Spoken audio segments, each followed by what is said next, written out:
3වෙනි පරිච්ඡේදය. සොරු තිදෙන නොපෙනී යන තෙක් බලා සිට සිතේ කැළඹීම මදක් සහනය වූ පසු මීනා තරුණයා දෙස බලා ඔහුගේ ශරීර ස්වභාවය පරීක්ෂා කළාය. ඔහු 21-2 පමණ වයස් වූ හෙළලු පාටින් යුත් මදක් උස් වූ කෘෂ වූ ශරීරයක් ඇති දික් වූ අත්පායුත් ප්‍රිය වඩන මුහුණක් දැරූ ශක්තිමත් තරුණයෙක් බව දුටීය. ඔහු කෙරේ ඇගේ සිත මනාප වූ බැව්ද ඇයට හැඟුණි. එහෙයින් මව්පියන්ගෙන් වෙන්ව සොරුන්ගෙන්ද වන මෘගයන්ගෙන්ද අන්තරා ඇතිවන මධ්‍යයෙහි හිඳීම ඇයට තද දුකට කාරණා නොවිය. ඔහු සමීපයෙහි සිටීමෙන් ඇයට ප්‍රීතිය ඇතිවිය. එහෙයින් ප්‍රේමය පැතිරී ගිය ඇගේ විශිෂ්ට රූ ඇති මුහුණ දෙස බැලූ තරුණයාගේ ඇසට හමු වූ දර්ශනය ඒ කාන්තයෙන්ම ප්‍රියකරු විය. ඔහුටද මිනිසුන්ගෙන් දුරව අන්‍ය ප්‍රදේශයක සොර සතුරන්ට අහුවෙන්නට නිතරම පුළුවන්කම ඇතිව ඒ සිටින අන්දම ගැන දුක් සිතිවිලි ඇති නොවිය. එබඳු ප්‍රිය කාන්තාවක් හා වනයෙහි හුදකලාව විසීමට වඩා සැපයක් තවත් ඇද්දැයි ඔහුට සිතී ගියේය. මෙසේ දෙදෙනාම තම තමන්ගේ කල්පනා කොට සොරබය නැතිව එහිම හිඳ ඔවුන් එතැන් පටන් කුමක් කටයුතුදැයි කතා කරන්නට පටන් ගත්තුය. උඹ මට ගෙදරදි පෙන් වූ කරුණාවන්ත සැලකිලි ගැන මගේ කෘතඥභාවය පෙන්වන්නට මෙපමණ විකසින්ම මට ප්‍රස්තාව ලැබේයයි නොසිතුවෙමි. එබැවින් මගේ ජීවිතය පුදලාවත් උඹ ප්‍රවේශම් කරගන්නට මම උත්සාහ කරමි තරුණයා කීයා. ඒ වචන ඇසීමෙන් මීනාගේ සතුට වඩා දියුණු විය. එහෙයින් ඔහු ගැන තොරතුරු දැනගැනීම පිණිස ඇය ප්‍රශ්න කළාය. ඇයට එයින් දැනගන්නට ලැබුණේ ඔහු කොළඹට නුදුරු රත්මලාන යන ගමෙහි ඇති දැඩි වුණ බවත් ඔහුගේ පියා ගාලු පළාතේ සිටවිත් කසාද බැඳගෙන එහි පදිංචි වූ බවත් බාල කාලයේ සිට අකුරු ආදිය ඉගෙනීමට ඔහු ඉස්කෝලේට යවූ නමුත් සෙල්ලක්කාරකමෙන් වැඩිදුරට ඉගෙන ගන්නට නොපුළුවන් වූ බවත් ඔහු සහ සහෝදරියෙක් හැර පවුලේ වෙන ළමයින් නැති බවත් පියාගේ ඇවෑමෙන් ඔහුට ලොකු මුදලක් අයිතිවන්ට තිබෙන බවත් සෙල්ලමට ඇති ඔහුගේ කැමැත්ත සහ ලැබෙන වස්තුවද ගැන සිතා බලා ඈ කියන්නේ පියා හම්බ කර තිබෙන වස්තුව පුතාට ලැබුණොත් මාසයක් සූදු කෙලින්නටවත් මදිවේයයි සිතමී කියා සිනසුනාය. ඔහුත් ඈ දෙස බලා සිනා පහල කළ බව දැක ඈ කතා කරමින් චී ඔය කැත සිරිත පුරුදු කරගත්තේ මන්ද? සූදුව කියන්නේ සොරකමක් නොවේද? අනුන්ට අයිති යමක් ඔවුන්ගේ කැමැත්ත ඇතිව සොරා ගැනීමට යොදාගෙන තිබෙන මාර්ගයක් නොවේද? කල්පනාවක් නැතිව මිනිස්සු මේ මෝඩ ක්‍රියාවෙහි යෙදෙති. ඔවුන් දිනාගෙන සන්තෝෂ වන අතරම පෙරදී අය ගැනත් කල්පනා කර බලනවා නම් කොහොමද ඇද්ද? පරාදකාරයන් සමහර විට දරුමල්ලන් නැති අය විය හැකි. ඔවුන් සූදුවට ආවේ සමහර විට ස්ත්‍රීන්ට අඳින්ට තිබුණ අතකර ආයිත්තම් උගස්තියා උන්ට දුක් රාශියක් දී වෙන්ට හැකි. සමහර විට ගෙදර දොරේ කන්ට බොන්ට තිබුණ ආදායම පැහැරගෙන අසරණ ළමුව ලපටින් බඩකින්නේ හිඳුවා වෙන්ට හැකි. ඉතින් මේවා ගැන සිතා බලන යමෙක් සූදුවට යන්නේ කොහොමද? පරාද වෙන බව සන්තක ලෙස දන්නවා නම් කවරෙක්වත් සූදුවට නොයයි. දිනන්ට අදහස් කරගෙනම කවුරුත් යති. ඉතින් දිනන්නේ මොනවාද? දෙලිඳු ළමයින්ගේ කඳුළු, ස්ත්‍රීන්ගේ සුසුම්ලීම්, මව්පියන්ගේ ශෝකය, නෑදෑ මිත්‍රයන්ගේ පිළිකුල් කිරීම, ලෝකයාගේ ගර්හාවත් නොවේදැයි ක්‍රමයෙන් වේගවත් වෙමින් කීය. ඒ ඇසු ඔහුගේ මුහුණෙහි ලැජ්ජාව පැතිරී ගියාය. ඔහුට නොයෙක් වාරයෙහි මව්පිය නෑදෑ මිත්‍රයන් විසින් අවවාද දෙන ලදී. නමුත් තරුණ ස්ත්‍රියකුගේ මුඛයෙන් පිටවන මේ අවවාද හා සමාන ඒවා තියුණු නොවූහ.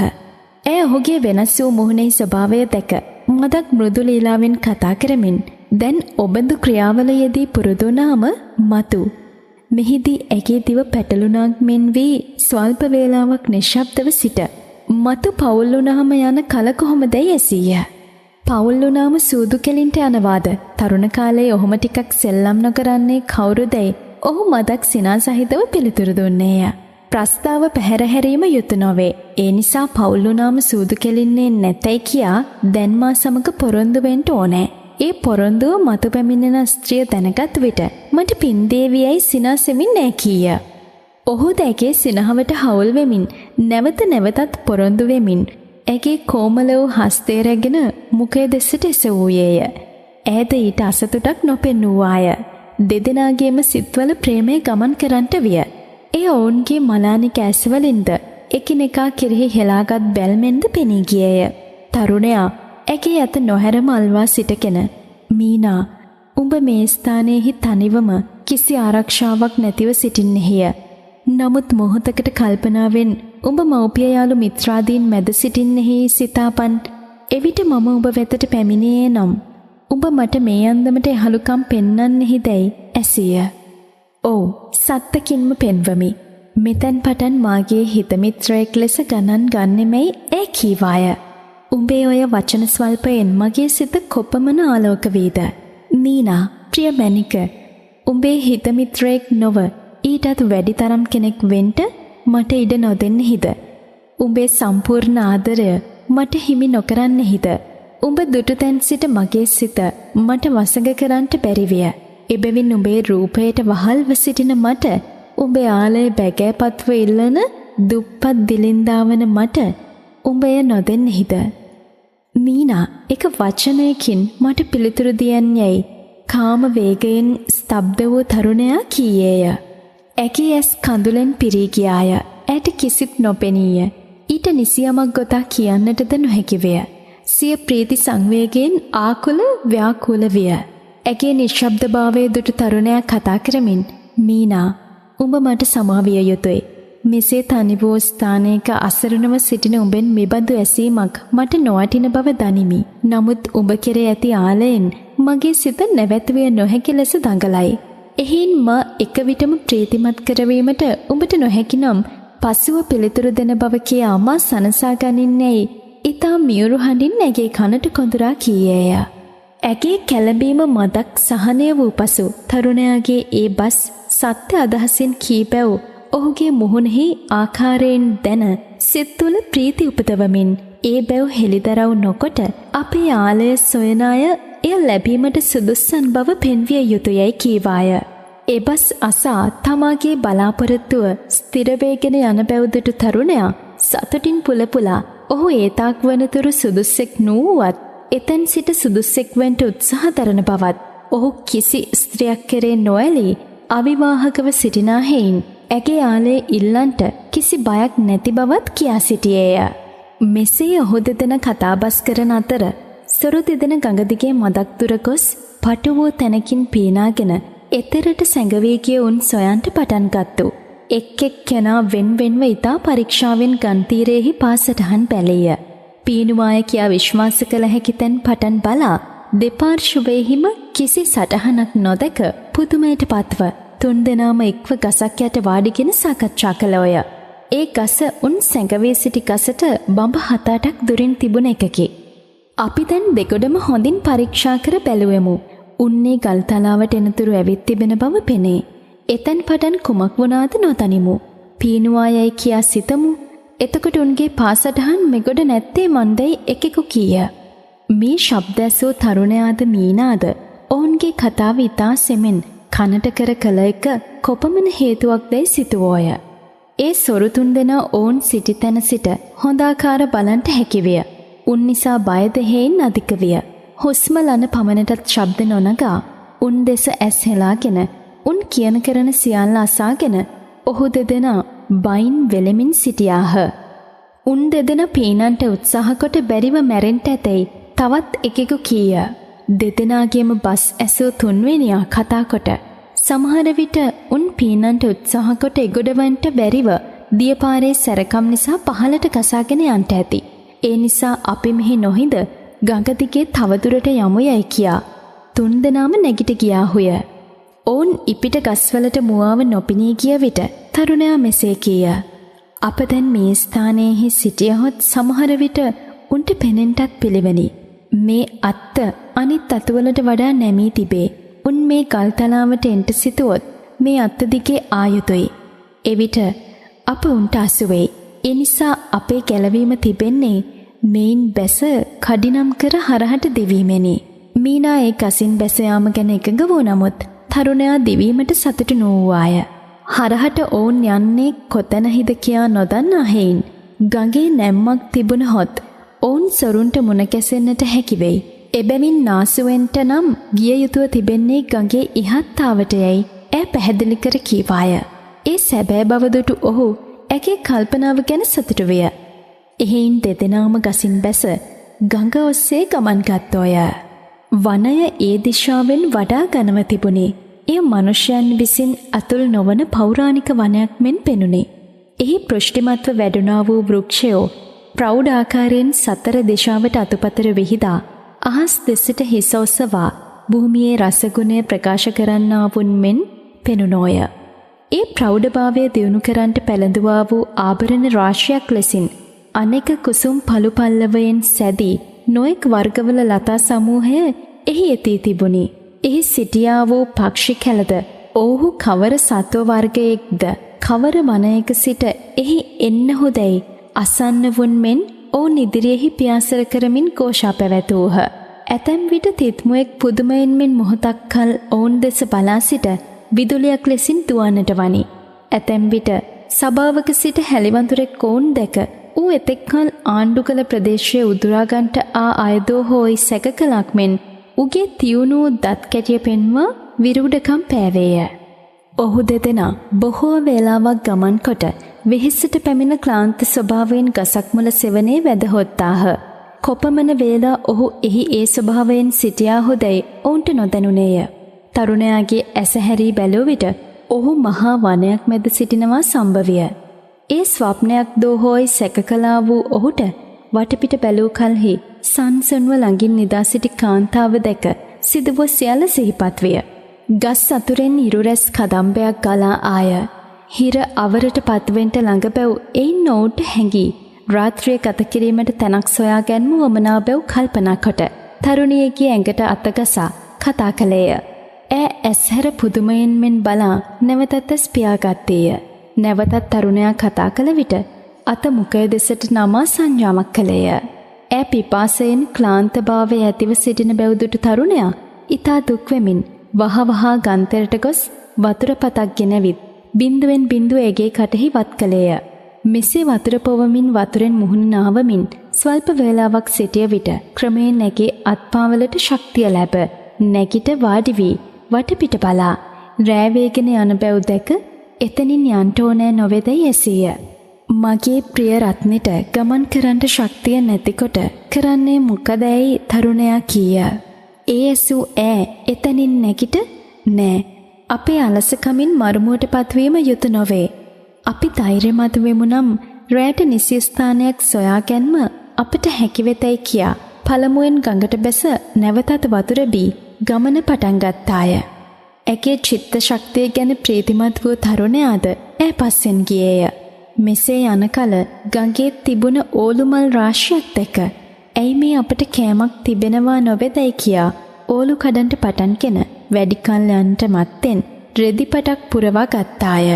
සැටපැයක් වතුර හැර කිසිවක් නොලැබුවා වූ ඔවුන්ගේ ක්ෂුධා ගින්න නිවා ගැනීමට ඒ ලැබුණ ස්වල්පය ස්වර්ගයෙන් ලැබුව දෙයක් මෙන් විය. එහෙයින් ඉතා සතුටු වූ ඔවුහු ඒවා කමින් වැඩිදුර ගියාහුය. හිරුරැස් ක්‍රමයෙන් හීන වී සඳරැස් අහසෙහි පැතිරෙන්නට විය. වලාවන්ගෙන් බාධා නොලැබුවා වූ තරු රාශියද බැබලෙන්නට විය. මෙසේ ප්‍රියකර වූ රාත්‍රියක ගං තෙරෙක්හි සීතලාශ්‍රිත පවන් ලබමින් යෞවනාංගයෙන් සැදී රූපවත් කාන්තාවක් පාර්ශවයේහි ඇතිව කිසිවෙක් නොමැත්තා වූ වනයක ගමන් කරන්නට සිද්ධ වූ අය තවත් ඇද්දැයි තරුණයාට සිතුනි. ඒ කාරණයෙන් ඔහු අනිත් තරුණයන්ට වඩා වාසනාවන්තයයි කල්පනා වී නැවත නැවතත් සතුටු වූයේය. රෑවිත් දෙතුන් පැයක් ගමන් කොට සුදුසු ස්ථානයක් දකින්ට නොලැබ නැවතී වටපිට බැලුවෝය. එක් පාර්ශවයකින් ඝන වූ කැලයද අනිත් පාර්ශවයෙන් ගංගාවද තිබුණි. කැලයෙහි තිබුණු වෘක්ෂයෝ වනාහි පහසුවෙන් නැගගත නොහැකි වූ කාලාන්තරයෙහි වැඩුණා වූ විශාල ඒවා වූහ. එහෙයින් වන මෘගයන්ගෙන් පැමිණිය හැකි අන්තරා ගැන ප්‍රවේශම් වීම සඳහා ගංගාවෙහි ගල් තලාවක නිදන්ට තරුණයා ප්‍රිය වී ඒ බැව් කීකල්හි ගංගාවෙන් හමන සුළඟේ අධික සීතගුණය නිසා නිදන්ට එහි නුපුළුවන් බව සහ වනයෙහි මෙන්ම ගංගාවෙහිත් අන්තරා තිබෙන බැව් ඈ ඔහුට සිහිපත් කොට ගසක් මුල වාඩිගත්තාය. ඔහුද වෙන උපායක් නොදැක අසලින් සවි ඇති පොළු දෙකක් කඩාගෙන ළඟින් තබා ගත්තේය.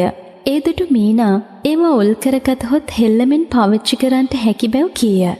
තරුණයාගේ සාක්කුවෙහි නිතරම තිබි පිහියේ අගය හරියාකාර ඔහුට හැඟුණේ ඒ ප්‍රස්තාවෙහිදී විය. ඒ බැව් ඔහු ඈට කියමින් නරක සිරිත්වලින් සමහර විට මහත් ප්‍රයෝජන ලැබෙන බැව් දක්නට ලැබුණු දෙවෙනි ප්‍රස්තාව ඒයයි දැන්වේය. ඈ ඔහු දෙස ගැඹුරු ස්වභාවයෙන් යුක්තව බලා පිහියක් අතේ තබා ගැනීම හෝ ස්ත්‍රියක් ගෙන යන කල ඊට සමීපව බැලීම හෝ නරක සිරිත්යයි ඈ නොකියන බවත් සිරිත් හොඳ අතට හෝ නරක අතට පෙරලා ගන්නේ මනුෂ්‍යයන්ගේ තේරුම්කමේ හැටියට බවත් කියා ඒ උල් කරන ලද පොල්ලක් අතටගෙන බැලුවාය.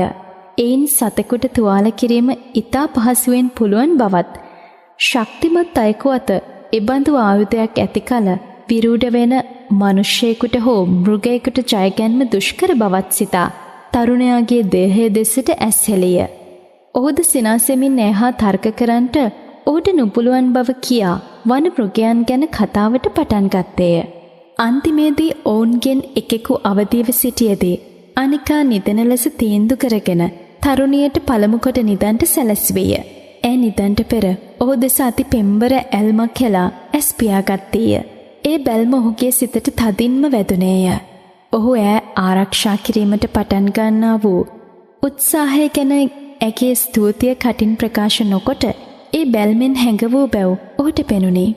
එබැවින් ඔහු ඈ ගැන වඩා ආදර සහිතව මුර කිරීමට පටන් ගත්තේය. පැයක් හෝ දෙකක් යනතුරු කැලෙහි ඇති වූ රැහේ ශබ්දය හැර කිසිවක් නොඇසුනේය. ඉන්පසු වෙනත් ශබ්දයක් ඇතිවිය.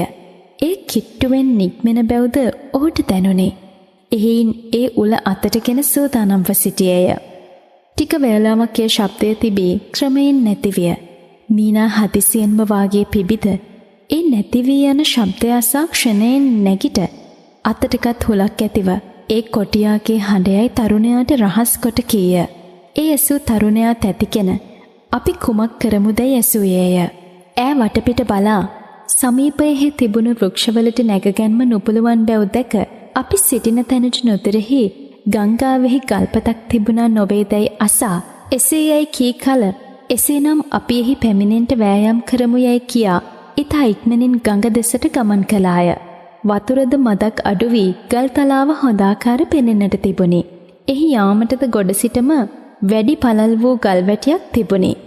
එහි ඈ නගිනවා සමගම කැලේ දෙසින් සතෙකු ගමන් කරන ශබ්දයක් ඇසුණි. එහින් ඈ ගල් පෙළ දිගේ දුව ගොස් ගල්තලාවට පැනගත්තීය. තරුණයා මදක් ප්‍රමාද විය. ඔහු ඉවුර අත්තරම ගලට නැග කැලේ දෙසට හැරෙනවත් සමගම කොටියෙක් ඔහු පිටට එක පිම්මෙන් පැන්නේය. ඔහුගේ ඔසවන ලද වාම හස්තය මුර්ගයාගේ මුඛය ඇතුළට ගොස් හේතුවට මෙන් ඊට උගේ දිව හසුවිය. ගල පළලක් නොමැති හේනුත් පිම්මේ සැරකමිනුත් ඌට නැවතී ගන්නට බැරිව මිනිසාත් සමගම දියට පෙරළුණේය. අතට අසු වූ දිව ඔහු තදින් අල්වාගෙන සිටියේය. ඒ අන්තරාය දුටු මීනා ක්ෂණයකින් ඔහු වෙත පැමිණ ඇගේ අතේ තිබුණ හුලින් එල්ලේ බලා ඇසට ඇන්නාය. දියපාර සැරබැවින් මිනිසා සහ මුර්ගයාත් ගලටම හැපි හැපි සිටියෝය. ඇස අන්තරාය වූ කොටියා ගල දිගේ පීනන්ට උත්සාහ කළේය. මීනාත් ගල දිගේ යමින් උගේ හිසට මැන දෙතුන් පලක් සිදුරු කළාය. එයින් කැලූ ලේධාරාවෙන් වතුරද රත් පැහැයවිය. ස්ත්‍රියකුගේ ඒ නිර්භීත ක්‍රියාව විස්මයෙන් බලා සිටියාක් මෙන් චන්ද්‍රතෙම කාන්තියෙන් බැබලීය. තරුණයාගේ හස්තය මුඛයෙන් ඉවත් නොකොට සිටියදීම මෘගයාගේ ගාත්‍ර පණ නැතිව නිදන්ට පටන් ගත්තේය. මීනා නැවතත් පහරක් දුන් පසු උගේ දැඟලිලි සම්පූර්ණයෙන්ම නිශ්චල වූහ. ඇගේ පළමුවෙනි නිර්භීත ක්‍රියාව ඔහුට කිසි කලකත් මතක නැති නොවන බව කියමින් ඇයට ප්‍රශංසා කළේය. ඈද ඒ ප්‍රශංසාව අයිති ඔහුට යැයි කීය. ඔහු අතට අසු වූ දිව නොහැර සිටියායින් නැගේ ක්‍රියාව කරන්නට පහසු වූ සැටි පෙන්වීය. මෙසේ කියන අතරම ඔහුගේ අත දෙස ඈ බලා එය තදින් තුවාල වී තිබුණා දැක වහාම වතුරෙන් සෝදා ලේ නවත්වා ඇගේ වස්ත්‍රයෙන් කැපැල්ලක් කිරා තුවාල බැන්දාය. ඉන්පසු දෙදෙනාම වෙහෙසව සිටි බැවින් මදක් පහසු ගැනීම වමනා විය. මීනාගේ තද ඉල්ලීම පිට තරුණයා ඒ ගල්පොත්ත උඩ නින්දට වනි. ඇගේ අතට ඔහුගේ ඇඟෙහි රස්නය හොඳාකාර දැනුනි. හදිසියෙන් පැමිණියා වූ බය නිසා ඒ එසේ වූ බව දැන ඔහුට වඩා පහසු දෙන පිණිස ඔහුගේ හිස ඇගේ උකුලෙහි තබාගෙන නලල ඇගේ කෝමල හස්තයෙන් පිරිමැද්දාය. ස්වල්ප වේලාවකින් ඔහු සැපසේ නිදන්ට වනි. චන්ද්‍ර රශ්මියෙන් තෙමී ගිය ඔහුගේ මුහුණ ඇගේ සිතට ආසාජනක විය. ඔහු තද නින්දෙන් සිටියේය. ගංගාවෙන් නික්මුණ සුළඟද ඉවසිය නොහැකි ලෙස සීත විය. එයින් ඔහු පෙළෙන බැව් සිටී. ඔහුගේ ශරීරයේ උණුසුම්ම තබනු පිණිස ඈ ඔහුට ලං වී හාන්සි වූවාය. ඔහු කීප වාරයක් තිකැස්සී අත්පා දිගුකොට ශබ්ද කරන්නට උත්සාහ කළේය. ස්වප්නයෙන් ඔහු දිව්‍යා සමග නැවතත් පොරාලන බැව් ඈට එයින් පෙනුනි. රාත්‍රිය ඉක්ුත් වේගන යන වෙලාවට දෙදෙනාම නිද්‍ර සැපෙහි සිටියෝය. පූර්ව දික අහස්තලයේහි අරුණාලෝකය ඇතිවිය. අන්ධකාරයේ සොරෙකුමෙන් ගස් සෙවණැලිවල රඳ රඳා සිටියේය. පක්ෂීන්ගේ මියුරු නාදය ඇතිවිය. ගඟෙහි වූ මල්වල සුවඳ පැතිරෙන්නට විය. සීත සුළඟද තදින් හැමීය. තරුණයාගේ දුර්වල වූ ශරීරය තියුණු වූ ඒ ගංගා සුළඟින් මතක් සීත කළ විට ඔහු පිබිද ඇස හැර බැලුවේය. ළමෙක් මවෙකු විසින් උණුසුම් කරගෙන සිටින්නක් මෙන් ඔහු ළඟින් නිදා සිටි ඈ දැකීමෙන් ඔහුගේ ජීවිතයේ තිබෙනතුරු නොනැගිට එසේම නිදන්ට ඇත්නම් යහපතයි සිතීය. එබැවින් ඔහු නිසල්මන්ව නැවතත් ඇස් පියාගෙන සිටියේය. අතෙහිද ශරීරයේහිද කිහිප පළක්ද තුවාලවලින් ඔහුට වේදනා ඇති බව දැනුනි. නමුත් ඒ සියලුම වේදනා දස අවුරුද්දක් විඳීම එහෙම එක මොහොතක සැපයට සමාන කළ නොහැකියයි ඔහු නැවත නැවතත් කියාගත්තේය.